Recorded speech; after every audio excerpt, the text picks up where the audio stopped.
The capture and the fracture. The late afternoon sun spilled over the Brooks Ranch like molten gold, warming the endless stretch of prairie and painting the distant hills in shades of amber. From the porch, Alara Brooks stood with her arms wrapped around herself, watching the cattle drift lazily across the pasture. To anyone passing by, she looked like a young woman with a peaceful life. But beneath her calm exterior lay a heart tangled in doubt. Her father often said she was born with a restless spirit, but Alara suspected it was something simpler. She longed to feel understood. And lately, that longing had only grown sharper. Behind her, the screen door creaked open. Jonas Hale, her fiancé, stepped out with dust still clinging to his boots. His face was sunburned, jaw clenched from another long day's work. He offered her a weary smile. "You didn't have to wait up for me," he said, brushing sweat from his brow. "I wanted to talk," Alara replied softly. She tried to sound steady, but the tremor in her voice betrayed her. Jonas didn't notice. He rarely noticed. "Tomorrow's going to be even busier. Your father wants the east fence fixed before the storm hits." He leaned down, kissed her forehead, and stepped past her before she could say anything more. The distance between them wasn't measured in steps. It was measured in the conversations they never had, in the promises Jonas made and unintentionally broke, in the feeling that her engagement ring was a symbol of expectation rather than affection. Alara remained on the porch long after Jonas disappeared into the barn. She felt the ache of being loved only halfway, cherished out of duty rather than desire. And though she tried to silence the thought, she wondered if Jonas would ever truly see her, really see her, beyond the chores, the ranch, and the life mapped out for them without her consent. A cool breeze swept over the land. Somewhere in the distance, a hawk cried, sharp, lonely, foreboding. That was when Alara noticed the faint plume of smoke rising from the far ridge. It wasn't ranch smoke. It was too thin, too controlled, too deliberate. She whispered under her breath, "The Apache." Tensions had been rising for months. Herds had gone missing. Tracks had been found near the creek. Her father had ordered everyone to stay close to the house. But the rules always suffocated Alara more than they protected her. And today, she needed to breathe. Before she could talk herself out of it, she grabbed her shawl and slipped off the porch. The path to the creek was familiar, a narrow trail carved between sagebrush and tall grass. The humming chorus of cicadas echoed around her, a sharp reminder of how fragile evening peace could be. At the water's edge, Alara knelt and let her fingers drift across the surface. Here, the world felt quiet, untouched by conflict, untouched by duty. She wished she could stay until nightfall, but the snap of a twig shattered her peace. Alara froze. Slowly, she looked up. 3 Apache warriors emerged from the shadows of the cottonwoods, their movements fluid and silent. Their faces were stern, unreadable. Panic seized her chest. She opened her mouth to scream, but one of the warriors stepped forward, pressing a hand gently, yet firmly, over her lips. His grip was steady, controlled, as though he had no desire to harm her, only prevent her escape. He was younger than the others, his expression conflicted rather than fierce. His dark eyes held questions, not cruelty. She would later learn his name was Taza, but in that moment, she knew only fear. The older warrior barked an order, and the younger one reluctantly tied Alara's wrists. His hands were careful, almost apologetic, as though he wished there were another way. But he did not release her. They moved swiftly through the trees, pulling her along as the last light faded. Alara stumbled, but kept her eyes open, searching desperately for a chance to flee. The wind carried her father's warnings through her mind, warnings she had ignored. Now it was too late. From atop a hill, the Apache camp flickered like a constellation of embers. Warriors moved between the tents with purposeful strides. The air felt heavy with tension and unspoken plans. Alara's pulse hammered. As they entered the camp, a tall, imposing figure stepped forward. Chieftain Red Kovo, his gaze sharp as obsidian. He studied Alara with cold calculation. "She will bring leverage," he declared. "The ranchers will think twice before crossing our borders again." Fear wrapped itself around Alara's throat, but her gaze drifted to the young warrior who had held her wrists. He seemed troubled by the chief's words. His jaw tightened, and he looked away. For a moment, brief, fragile, impossible, Alara sensed that he did not agree with what was happening. That he, unlike the others, saw her not as a symbol of conflict, but as a human being caught in the middle of forces beyond her control. Night descended over the camp, and with it came Alara's first realization of the central conflict that would soon reshape her life. She was no longer simply a rancher's daughter. She was a captive, and among her captors stood one man who already seemed at war with himself. The story of her capture had only just begun, but something told her the greater battle would be fought not on the land, but in the heart. A warrior's defiance. Dawn crept across the Apache camp like a cautious visitor, casting pale streaks of light over the sleeping fires and silent tents. Alara Brooks sat near the center, her wrists bound loosely with braided rope. The chill of the night clung to her skin, but the sharpness of fear kept her awake more than the cold ever could. Around her, the camp stirred. Women gathered water. Warriors sharpened spears. Children peeked curiously from behind hides. Alara felt every gaze like a needle, some suspicious, others indifferent, a few quietly sympathetic. But one gaze returned to her more than the rest. Taza, the young warrior who had bound her with unusual gentleness. He stood at the edge of the camp, staring toward the eastern horizon as though searching for answers buried in the rising sun. His posture was rigid, but his eyes flickered with uncertainty. Alara couldn't understand him. Not fully, but she sensed an inner fracture. He had captured her, yes, yet something in his demeanor hinted that he wished he hadn't. A shadow fell across her. Chieftain Red Kovo approached, his steps heavy with authority. His expression was hard as granite. "You will not be mistreated," he said curtly. "But you belong to this camp now, until your people learn respect." Alara bit back a retort. Fear muted her courage, though her mind raced with questions. What leverage did they want? What were they planning? And would Jonas even know where to look? The chief turned sharply. "Taza," he called. The young warrior stepped forward immediately, though reluctance weighed each step. He stood beside Alara, but did not meet her gaze. "You will watch her," Red Kovo commanded. "She's not to leave your sight. If she escapes, you answer for it." Taza nodded slowly. "I understand." His voice was low, nearly swallowed by the morning wind.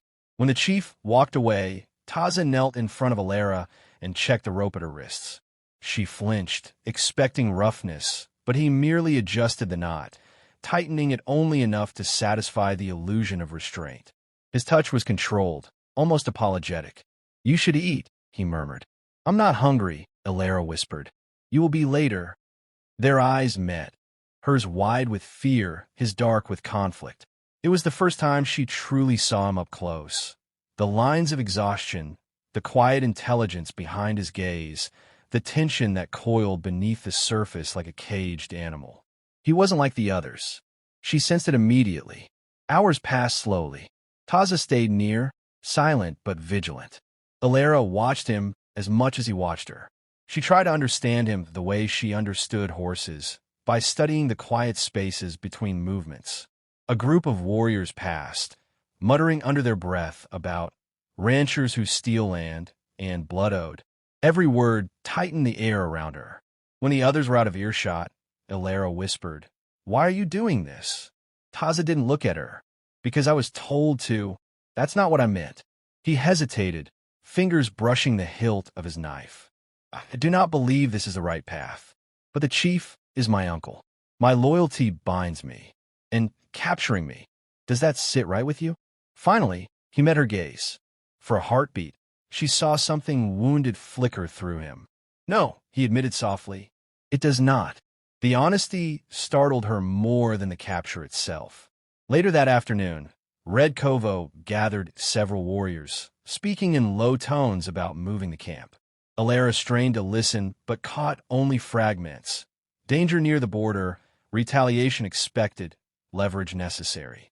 When Taza returned, she asked, "What will they do with me?" He paused. "Leverage. A warning." Perhaps a bargain. And if nothing is offered? He didn't answer. That silence terrified her more than any threat. As the sun set, heavy drums echoed across the camp. A ritualistic rhythm. Alara felt dread coil around her ribs. Warriors prepared for something she did not yet understand. Taza approached her again. This time his eyes were urgent. "You must stay silent tonight," he said. "My people fear your people. Fear makes men dangerous." His words unsettled her as much as they comforted her. "You don't have to watch me," she whispered. "You could walk away, pretend you didn't see anything." His jaw tightened. "I cannot. If I disobey, they will take someone else's daughter next time." Alara blinked, startled by his insight. "You don't want them to hurt me." Taza's voice lowered, barely audible. "Not you. Not anyone." The drums grew louder. Another warrior approached Taza, scowling. "Why speak to her? She is our enemy." "She's a girl," Taza replied calmly. "Not a threat." The warrior spat on the ground. "The ranchers were not merciful when they took my brother's life." Taza's face shadowed with pain, but he didn't answer. The man stalked away. Alara's breath trembled. "Why defend me?" she asked. Taza exhaled slowly, battling an unseen war. "Because if I do nothing," he whispered, "I become the thing I fear." Night fell fully, cloaking the camp in darkness, pierced only by firelight. Alara's pulse steadied just enough to think clearly. One truth had revealed itself through the chaos. Amid her captors, there was one man who did not see her as a symbol, but as a person. And that made him dangerous in a different, deeper way, both to his tribe and to himself. Escape into the heartlands. The storm arrived before dawn, sweeping across the Apache camp in violent sheets of rain. Thunder rolled through the mountains like an omen, shaking the earth beneath Alara's feet. She sat beneath a small shelter, soaked despite the covering. Her mind churned with thoughts she couldn't quiet. Her father's warning, Jonas's distant tenderness, and the quiet, troubled eyes of Taza, the one man here who seemed torn between loyalty and conscience. The camp was restless. Warriors hurried between tents, reinforcing structures and checking weapons. The storm had given them a sense of urgency, as if nature itself whispered of danger drawing near. Alara's heart pounded when she overheard a group speaking behind a cluster of rocks. "Red Kovo says we leave by nightfall," one warrior said. "We take the girl deeper into the mountains. No rancher will dare follow." "No rancher, except that stubborn fiancé of hers," another muttered. Alara's breath caught. Jonas. Was he searching for her? Was he risking his life? Or was he simply waiting, hoping she had found shelter nearby? Before terror could consume her, Taza appeared through the rain. His hair clung to his face, and water streamed off his leather vest, but his gaze was sharp and focused. "You heard them," he said quietly, kneeling beside her. She nodded. "They're moving me, deeper into the mountains." "Yes. Once we leave this place, it will be harder for anyone to find you." His voice carried urgency, no anger, no threat, only warning.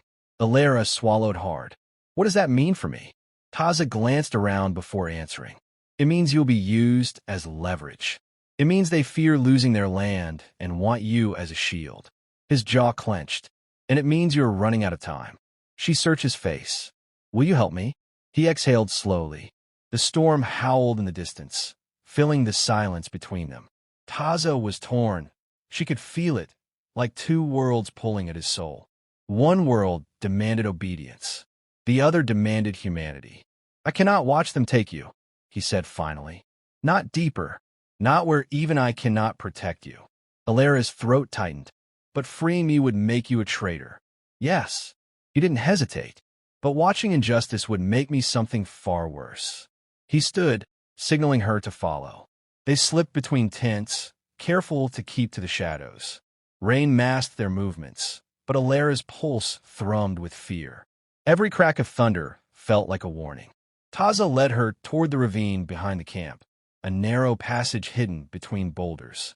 Few warriors ventured there. It was considered dangerous, filled with unstable rock. Perfect for an escape. When they reached the edge, Taza paused. He pulled out a small knife and cut the rope around her wrists.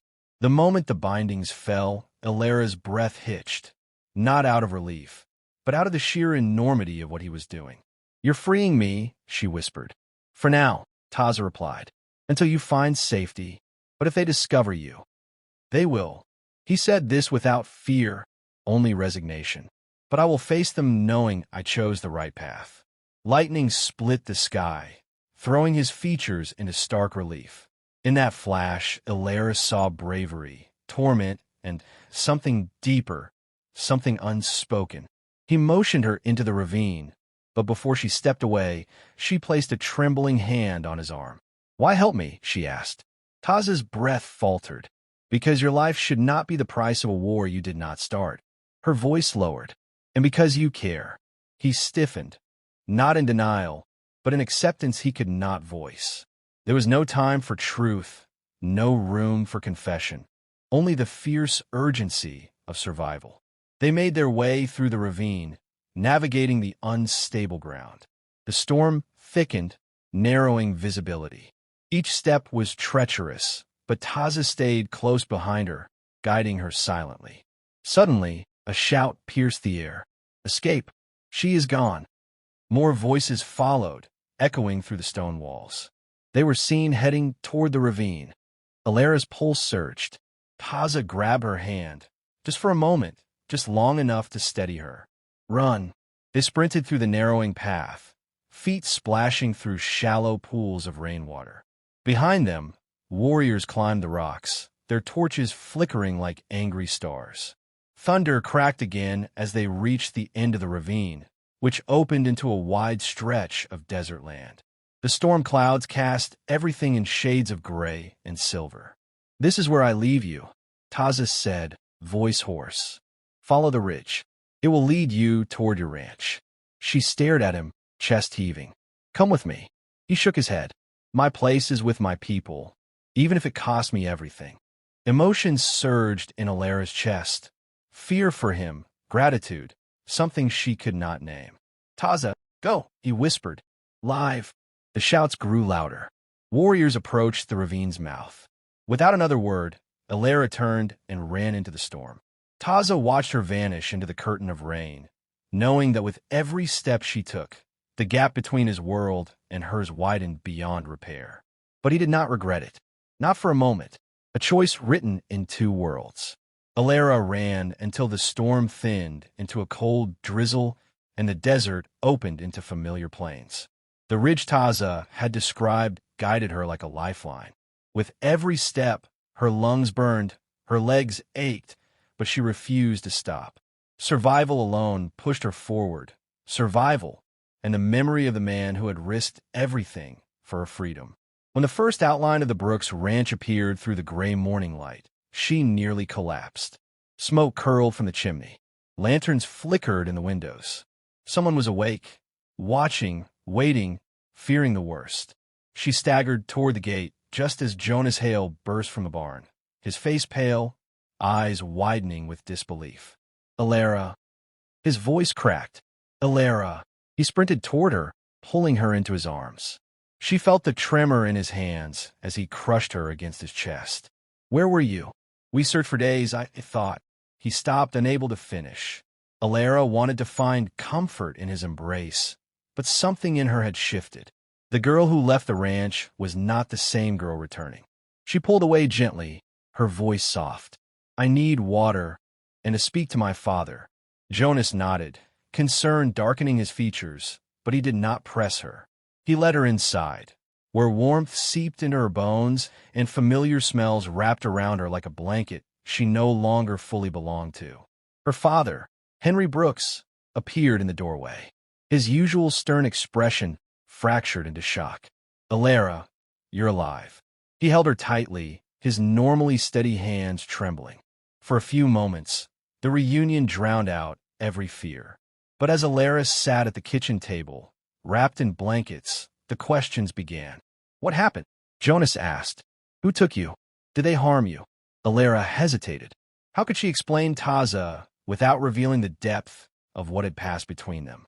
His bravery, his conflict, his choice, the protection he offered even when his people doubted him. "They captured me," she said quietly. The Apache. But one of them, one warrior, helped me escape. Jonas stiffened. Henry's brows furrowed. Helped you? Jonas repeated. Why would he do that? Her heartbeat quickened. The truth was too delicate to articulate. She chose the safest version, because he saw that what they planned for me wasn't right. He didn't agree with the chief. He risked his life so I could return. Jonas scoffed. You probably wanted something in return. Those people don't.